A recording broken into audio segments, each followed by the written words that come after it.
Hola a todos. Hace tiempo atrás el Cotopaxense dio paso a este segmento. Hoy les traemos una nueva temporada de la entrevista, espacio en el que queremos dar a conocer la palabra de actores sociales. Yo soy Alexandra y hoy damos la bienvenida a Pamela. Pame, qué gusto tenerte con nosotros. Hola Alex, qué gusto, muchísimas gracias por la entrevista. Es tan lindo escuchar a jóvenes, mujeres haciendo periodismo, a mí eso me emociona de sobremanera. Un saludo para el pueblo de Cotopaxi, especialmente a la gente de la Tacunga, Salcedo, Belisario Quevedo, etcétera. Les mando un fuerte abrazo y bueno, en este frío lo que nos queda es estar más unidos que nunca. Y para entrar un poco en contexto en esta entrevista, cuéntanos un poco de la función que tú realizas. ¿Qué es el Parlamento Andino en el Ecuador?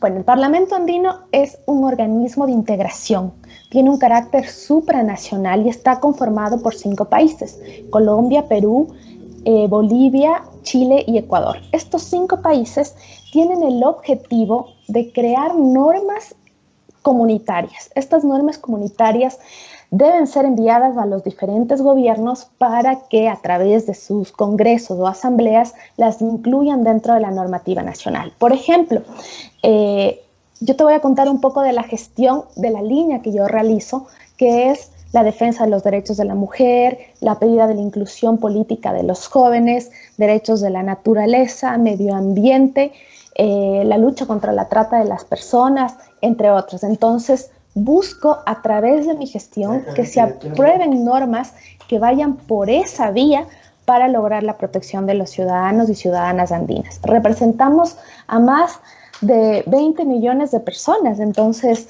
eso nos da la posibilidad de que estemos siempre pendientes de cuáles son sus necesidades. Bueno, y hablando un poco del Parlamento Andino, cuéntanos qué ha sucedido con este durante el COVID y cómo este está actuando para ayudar a las personas. Bueno, estamos actuando de diferentes maneras.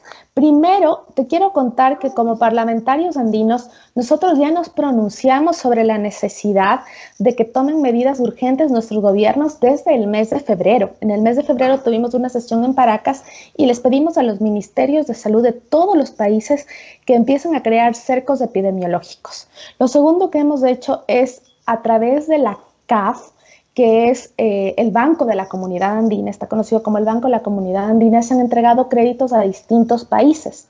Además, como Parlamento, hemos creado algunas campañas de ayuda con insumos médicos, especialmente a las poblaciones vulnerables que se encuentran en las cárceles. Es así que se han entregado mascarillas y otros insumos para su protección, pidiendo también el tema del hacinamiento, ¿no? Que es muy importante que los gobiernos tomen medidas, pues a todos nos piden el distanciamiento social y es necesario que desde las cárceles también se tomen medidas urgentes. Así que esa ha sido nuestra vía, coordinar con los ministerios de salud para el cerco epidemiológico.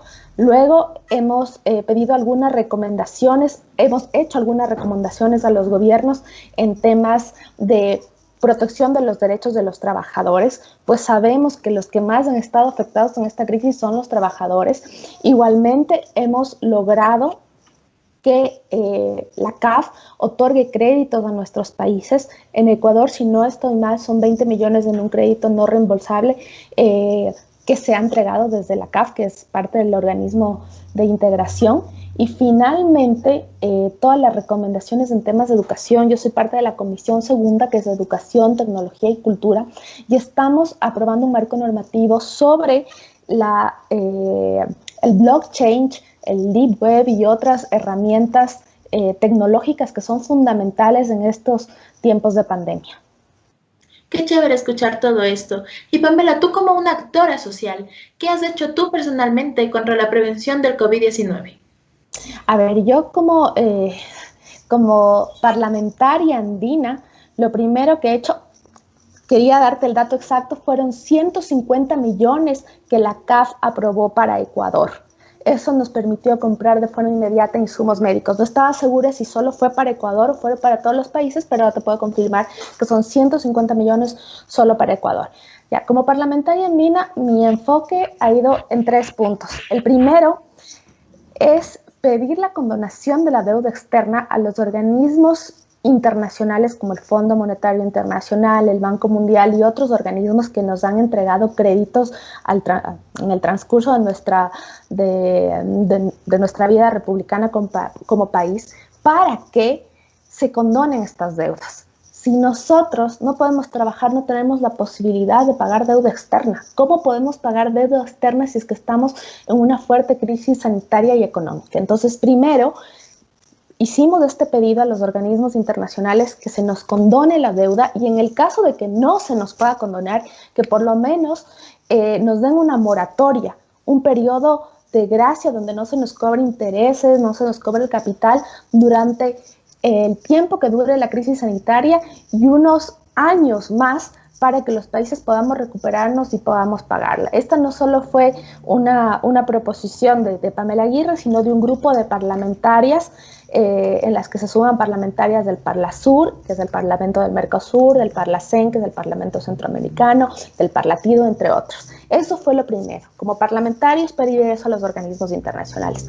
Segundo, a nivel interno de nuestro país, pedir a través de una recomendación del Parlamento andino que no se les cobre a los ciudadanos los créditos que mantienen con la banca. ¿Cómo le puedo pedir a un ciudadano quédate en casa y al mismo tiempo tienes una tarjeta de crédito, un crédito de consumo, cualquier otro tipo de crédito, hipotecario, microempresarial, etcétera, que tengo que pagar a fin de mes?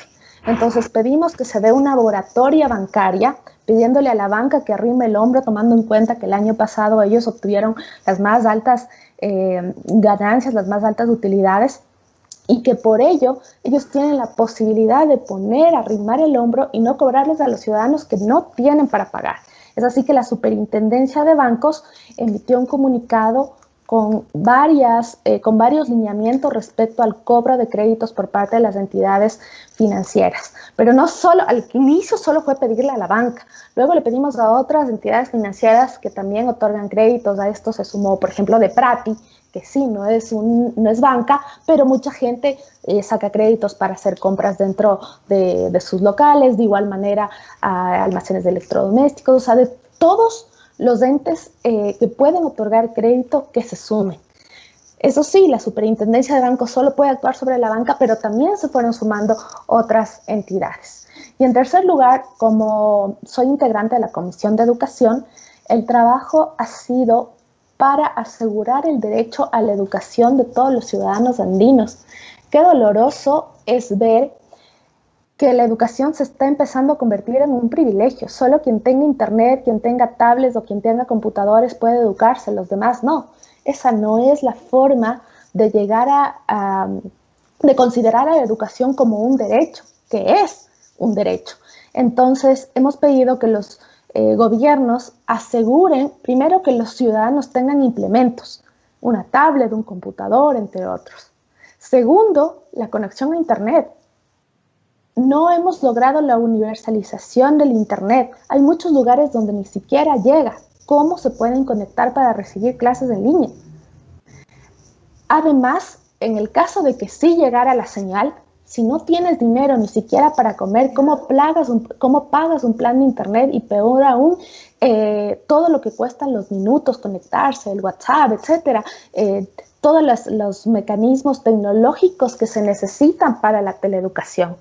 Entonces, lo que hemos pedido es que la educación también tome en cuenta otras plataformas, como las radios comunitarias. Las radios sí llegan a todos los lugares, son gratuitas, y sí puede asegurar el derecho a la educación, al igual que la televisión pública, o ordenar cadenas nacionales para que durante un periodo de tiempo, durante el día, los niños puedan acceder a la educación. Eso hemos trabajado de forma extensa durante estos meses de pandemia. Hemos seguido trabajando mediante videoconferencias, mediante teletrabajo, reuniéndonos con todos los parlamentarios, haciendo un monitoreo constante de cómo han ido avanzando los casos, las medidas que ha tomado cada país para recomendar estas prácticas a otros países. Por ejemplo, Medellín, que es una ciudad colombiana, no ha tenido más de 20 muertos por coronavirus.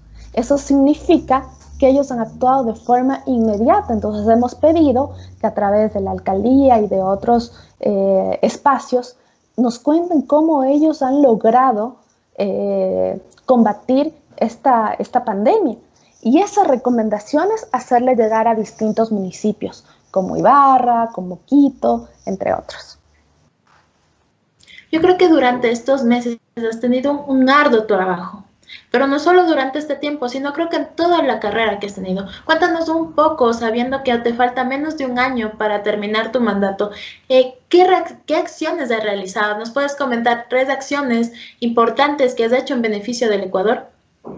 Bueno, es difícil hacer solo 3, pero bueno, la primera es el tema de la representación internacional. Recordemos que nosotros somos parlamentarios andinos y tenemos la obligación de poner en alto nuestro país. Cuando nosotros nos convertimos en representantes internacionales, yo no soy Pamela Aguirre, solo Pamela Aguirre, sino yo llevo el nombre de mi país a nivel internacional. Es así que he asistido a más de 15 foros, especialmente en temas de educación, de política y de juventudes. He estado en Rusia, en el Mundial de las Juventudes, llevando nuestras problemáticas.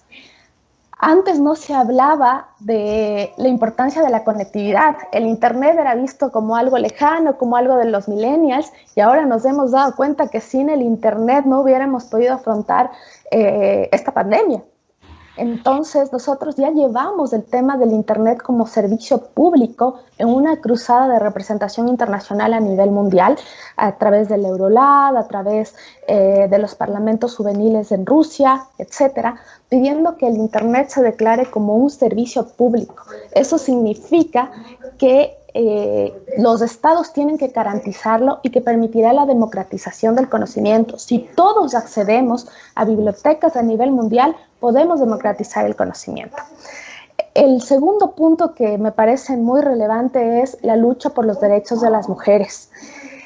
Asegurar los derechos a la licencia por maternidad, a la lactancia, erradicar el acoso en las universidades, el acoso laboral.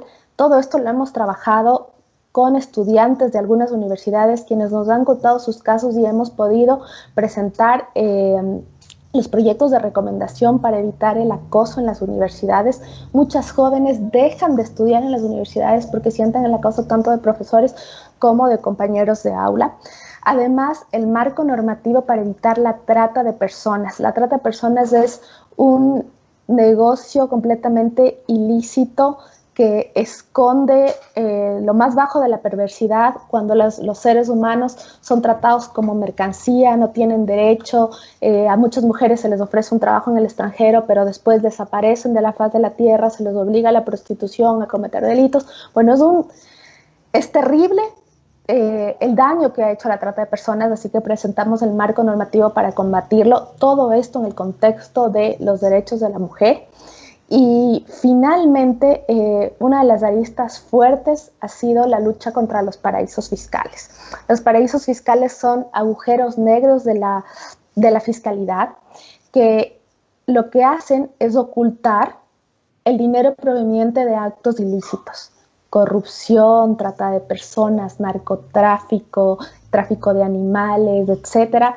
Todo ese dinero, como no es un dinero legal, no se encuentra en los bancos, no se puede depositar en cooperativas, etcétera, se va a estos paraísos fiscales. Además, las personas que evaden impuestos también esconden estos dineros en paraísos fiscales. Se dice que aproximadamente 7.6 billones de dólares se encuentran en paraísos fiscales. Imagínate esos 7.6 billones de dólares utilizados para combatir esta pandemia. Todos los insumos médicos, respiradores, camas de unidades de cuidados intensivos, etcétera, que pudimos haber dado a la gente, no solo a la gente de Ecuador, sino del mundo entero. Entonces, combatir en los paraísos fiscales es un imperativo ético de quienes hacemos política, porque sabemos que ese dinero servirá a los ciudadanos y permitirá el desarrollo en varios aspectos. El momento que una persona deja de tributar, deja de pagar sus impuestos, le está robando a otra la posibilidad de que pueda acceder a educación, a salud, a tener obra pública, vialidad, etc. Entonces, te puedo resumir en esos 3 puntos la mayoría del trabajo que se ha hecho. Y siempre de la mano, como te dije al inicio, me da tanta alegría ver a jóvenes haciendo periodismo, también a jóvenes de mi equipo de trabajo, que son mujeres jóvenes, muy inteligentes, muy preparadas, pero que tienen muy en claro que tenemos la obligación de transformar la sociedad. Si no lo hacemos nosotros, entonces ¿quién? Entonces el alma joven nos obliga a ser disruptivos con nuestro entorno y a buscar la transformación desde cada espacio. Hay ciertos puntos importantes que me llamaron mucho la atención. El punto de los derechos humanos, de la protección de derechos y de la diversidad que existe en nuestro país. Creo que actualmente el tratar de este tema, incluso en estos últimos días, se ha vuelto una lucha social debido a todo lo que está pasando mundialmente. ¿Qué nos podrías decir tú acerca de cómo se maneja la discriminación en nuestro país? Tristemente todavía somos una sociedad profundamente discriminadora. No solo Ecuador, hemos visto que la panacea de la democracia que siempre se ha creído que es Estados Unidos ha tenido protestas en casi todos los estados pidiendo el derecho de las personas afroamericanas bajo la línea de Black Lives Matter, porque es muy importante para los pueblos luchar contra la discriminación. En Ecuador lo vimos en octubre, la protesta indígena, que más allá de que si en algún momento se tornó violenta o no, es legítima, el derecho a la resistencia de una manera pacífica, protestar de forma pacífica, una cacerola, pararte afuera de una institución con un cartel, es pacífico y está reconocido como un derecho. Hacerlo de esa manera es algo completamente legal, no atenta ante el orden público, pero sí, reconozco que hubieron muchos desmanes, que mucha gente no respetó una protesta pacífica y lo condeno, pero para los que sí lo hicieron, se vieron insultados. Las poblaciones indígenas siempre han sido discriminadas históricamente, los insultos siempre han sido de indio, longo, etcétera, y eso implica un profundo racismo. Cuando nuestras poblaciones indígenas, nuestros pueblos y nacionalidades son muy ricos en saberes ancestrales. En la última plenaria nosotros reconocimos algunos lugares del Perú donde tenían adelantos astronómicos a través de varias construcciones de más de 800 años. O sea, tú te das cuenta que en temas de astronomía, agricultura, etcétera, nuestros pueblos siempre fueron muy ricos en conocimientos y siempre han sido discriminados. ¿Cómo luchar ante eso? Primeramente a través de la legislación. Las leyes tienen que prohibir la discriminación y considerarlo un delito de odio. En segundo lugar, a través de un comportamiento constante desde la sociedad que tiene que ir acompañado con el Estado a través de políticas públicas que permitan que estas poblaciones que siempre han sido vulneradas tengan acceso a la salud, a la educación, a la vialidad. Si es que logramos que ellos tengan nuestros mismos derechos, cada día van a ser menos discriminados. Y esta ha sido nuestra lucha constante. Y qué bien que nos sacas a colación este tema, porque lamentablemente la pandemia nos ha dejado ver grandes desigualdades sociales. No es lo mismo enfrentar esta pandemia en casa, con conexión a internet y con comida sobre la mesa, que hacerlo sin tener que comer y con la necesidad de tener que salir a trabajar. Entonces nos damos cuenta que como mundo, porque esto no es de Ecuador, sino es del mundo entero, como mundo todavía tenemos profundas desigualdades que tienen que irse corrigiendo a través de políticas públicas. No podemos hablar de democracia cuando no existe una libertad verdadera. Tú me dices, sí, tú eres muy libre, pero ¿qué libertad tenemos si no podemos ni siquiera poner un plato sobre la mesa o educarnos de la misma manera que otras personas? Ya, también hablando un poco de esto, quisiera sacar a colación también sobre el poder femenino que está teniendo en estos tiempos y sobre también la represión que está teniendo la feminidad en estas épocas de COVID. Ya a los 2 meses y medio de encierro, muchas mujeres han sido violentadas, niños han sido abusados. ¿Cómo se podría intentar combatir contra esto? Bueno, me olvidé de mencionarte que nosotros, así que se declaró la emergencia sanitaria en los países andinos y se pidió que nos quedemos en casa y que hagamos la cuarentena, empezamos a hablar en el Parlamento andino sobre la igualdad de género en tiempos de COVID, pidiéndoles a los estados 3 cosas. La primera, que se habiliten líneas para el auxilio de las víctimas de violencia. Muchos hogares no son lugares seguros, sino son lugares donde están los agresores. Muchas mujeres sufren mucho más riesgo estando en casa, pues están junto a su agresor. Para eso se habilitaron algunas líneas específicas de denuncia a favor de los derechos de la mujer. Pero tú no puedes decir, me están pegando, me están maltratando, sino a través de códigos, como por ejemplo, por favor envíenme una canasta roja, como lo hizo la prefectura de Pichincha, o un pañuelo violeta, como lo hicieron algunas ciudades de Colombia, porque en este caso lo que estamos logrando es que a través de códigos lingüísticos las entidades respondan y cuiden a las mujeres. Además, nos hemos sumado a varias iniciativas, como por ejemplo de la ONU, porque generalmente las mujeres son aquellas que están a cargo del cuidado del hogar. Entonces, imagínate lo complicado que es estar al cuidado del hogar, tener que limpiar, estar a cargo de los niños y al mismo tiempo teletrabajar. Es una carga muy fuerte para las mujeres. Entonces nos hemos sumado a algunas campañas en las cuales pedimos el He for She en tiempos de COVID para que los hombres también se unan a las labores del hogar y permitan que las mujeres no estén sobrecargadas de trabajo. Además, los pedidos constantes de erradicar la violencia desde casa. Sabemos que para la humanidad es un momento muy estresante estar en la casa, no poder salir, cambiar todas nuestras rutinas, adaptarnos a esta nueva normalidad, pero los derechos de las mujeres son fundamentales y se han puesto mucho más en riesgo. Hablando un poco de esto, sobre el empoderamiento femenino, creo que tú eres un gran ejemplo. Entonces, ¿qué esperamos de ti en un futuro? ¿Esperamos verte de candidata para el 2021? Esa pregunta es muy difícil. ¿Qué te puedo decir? Yo hasta el momento me siento muy contenta por lo que he logrado.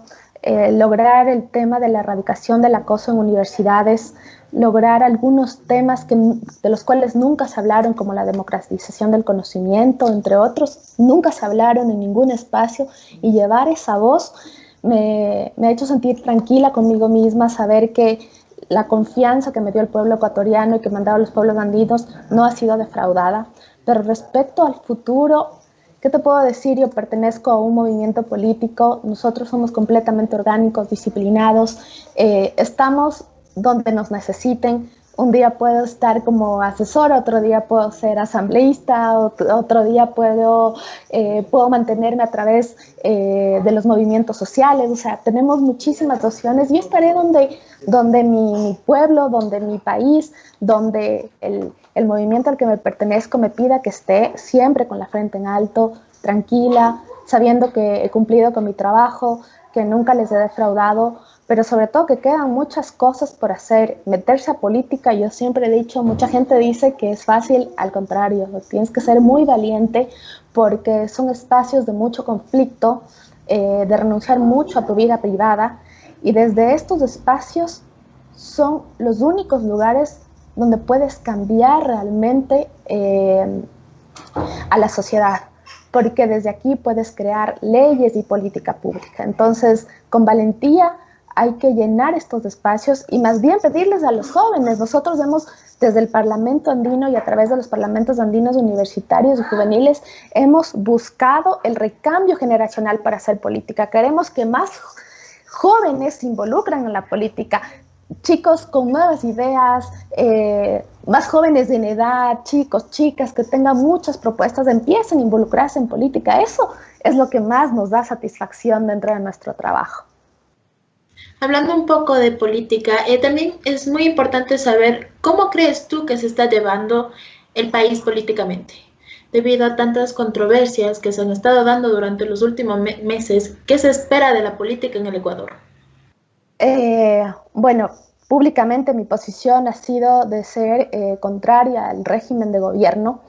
En una democracia la oposición es un derecho. Hay quienes estamos en una línea ideológica y hay otras personas que están en otra línea ideológica, pero siempre la bandera que nos ha llevado a hacer política es la lucha por los derechos humanos. Creo que lamentablemente a través del gobierno actual no se han respetado muchísimos derechos humanos, ha existido bastante represión, mucha persecución política, todo esto ya ha sido llevado en organismos internacionales. Yo mismo he presentado algunas denuncias en organismos internacionales como la OEA, como otros organismos, WOLA, etcétera, indicando que en el Ecuador lastimosamente no se está viviendo una democracia real, sino una democracia de papel. El momento que todas las instituciones se unen para perseguir y no existe un debido proceso, no estamos hablando de democracia. No estoy de acuerdo en la forma en la cual se ha reprimido a los movimientos sociales, lo he rechazado profundamente. Creo que los jóvenes estudiantes tienen derecho a protestar mientras lo hagan pacíficamente. Siempre lo he dicho, el llamado es a un tema pacífico, respetando los bienes públicos, pero sí alzando su voz contra las injusticias. Creo que la peor forma de violencia es el recorte presupuestario para la garantía de derechos, quitarle dinero a la salud, a la educación, a la vialidad, desaparecer nuestros íconos históricos como es de Ferrocarriles del Ecuador, TAME, etcétera, nos golpea en nuestra dignidad y en nuestra soberanía, y eso no lo podemos permitir. Tenemos que seguir alzando nuestra voz. El Estado tiene que existir para precautelar nuestros derechos, y todos los recursos económicos del Estado tienen que servir para garantizar nuestros derechos. Lamentablemente ha sucedido todo lo contrario, no se han garantizado los derechos y hemos visto escándalos de corrupción completamente vergonzosos que nos han dolido profundamente el corazón. Sabemos que la corrupción es mala, es un delito, tiene que ser castigada, pero cuando tú ves corrupción en una época de pandemia, donde de esos recursos depende la vida humana, realmente te avergüenzas y te duele profundamente y dices, ¿dónde están los responsables? Hasta ahora no hemos visto procesos judiciales claros donde se haya tomado medidas correctas, oportunas, y exista alguna sanción para los responsables. Entonces, todo aquello me entristece profundamente, porque cuando yo empecé mi carrera política, que fue en el 2017 con este gobierno, yo creí profundamente en quien era candidato a presidente, creí en su plan de gobierno, y en estos 3 años no ha cumplido nada del plan de gobierno, ha traicionado a la democracia porque no ha cumplido lo que nos ha prometido. Así que sí, son esos sinsabores, pero tampoco hay que amilanarnos. Siempre he creído que lo último que nos pueden robar es la alegría. Tenemos que hacer política con alegría, con dignidad, y pensando en que siempre van a haber este tipo de embates a la democracia, pero si no estamos aquí para sostenerlo, lo que nos van a hacer es robar la posibilidad de gobernar para las grandes mayorías. Yo creo que para terminar la entrevista vamos a jugar un poco. Yo te voy a decir claro, y tú con una sola palabra me vas a contestar lo que piensas sobre eso. Así perfecto. Que empezamos. Ya, empecemos por Lenín Moreno. Traición. Rafael Correa. Líder. María Paula Romo. Represión. Alianza País, la actual. Traición. Revolución Ciudadana. Esperanza. Parlamento Andino. Integración. Y Pamela Aguirre. Mujer. Muchísimas gracias. Muchísimas gracias a ti. Tener aquí con nosotros y escuchar sobre todos los objetivos que has tenido tú personalmente y como Parlamento Andino. Muchísimas gracias por la entrevista. Sigue haciendo periodismo de esta manera tan dulce, tan profesional. Realmente eso nos inspira. Gracias por poner tus conocimientos y tus talentos al servicio de los demás. Esta partecita es la cuña que me voy a mandar. Te comento que yo tengo familia en Cotopaxi. Mi madre es de Belisario Quevedo. Crecí en Pujilí. Crecí siempre yendo en el tiempo de vacaciones a Cotopaxi. No hay una provincia tan bella con unos nevados, a pesar que el clima es un poquito frío, pero eso nos permite estar más juntos. Al pueblo de Cotopaxi, sigan guardando esas tradiciones tan bellas como la mama negra, sigan luchando en conjunto para salir adelante. Les mando un abrazo fraterno y espero que muy pronto nos volvamos a encontrar y a comer unas ricas chucchucaras. Eso creo que lo esperamos todos. Te mandamos un saludo desde acá. Y con ustedes, recuerden que es muy importante mantener su distancia cuando salgan. Recuerden que es importante el uso de las mascarillas y el uso de los guantes. Aténganse a lo que el COE de sus provincias dicen. Yo soy Alexandra Alvier y ha sido un gusto entrevistar a Pamela Aguirre. Muchísimas gracias, Alexandra. Chao, chao. Ya. Muchas gracias, chicos. Gracias a ti por les agradezco mucho.